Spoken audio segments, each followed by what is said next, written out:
त्याच्यामध्ये पहिला आहे सी, दुसरा आहे पी आणि तिसरा आहे सी. तर सी पी सी. सी म्हणजे ते म्हणाले इथून पुढे इंग्रजी बोलत असताना तू काय करत जा, आत्मविश्वासाने बोल. चुकू दे, चुकलं तरी चालते, काही फरक पडत नाही. तर आता एक मुलांमधून आणि एक मुलींमधून आत्मविश्वासाने एक वाक्य बोलायचं इंग्रजीमध्ये. चला, कोण बोलते पटकन? काय पण? My name is, my village name is. लवकर बोला. हा, व्हेरी गुड. इकडे मुलांमधून बघा, मुलींमधून बोलले. मुलांमधून कोण बोलते? हा, माय स्कूल नेम इज. काय पण? लवकर.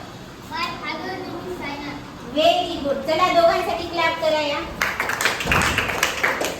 आता बघा, या 40 विद्यार्थ्यांमध्ये कॉन्फिडन्सने दोघं जण बोलले ना, तर इथून पुढे ते बोलतच राहणार आयुष्यामध्ये.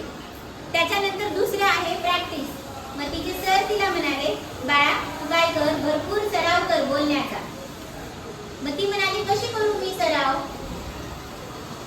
ते म्हणाले, सकाळी उठल्यापासून जे तू करतेस, जे मराठीमध्ये स्वतःला सांगतेस, ते तू इंग्रजीमध्ये सांगायला सुरू कर.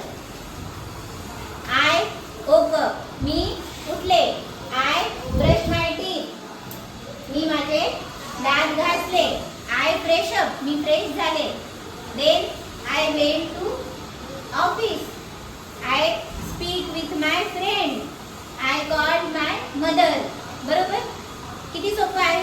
मग हळूहळू आणि तिने काय करायला केलं, प्रॅक्टिस करायला सुरू केली, सराव. आणि त्यानंतर ते म्हणाले, हे एक दिवस केल्यानं होते का? नाही. मी आज आता तुम्हाला वर्गात म्हणाले आणि तुम्ही वर्गामध्ये बोललात इंग्रजी, होते का? नाही. तर कसं करावं लागेल ते आपल्याला? रोज, सातत्याने, रोज. शेतकरी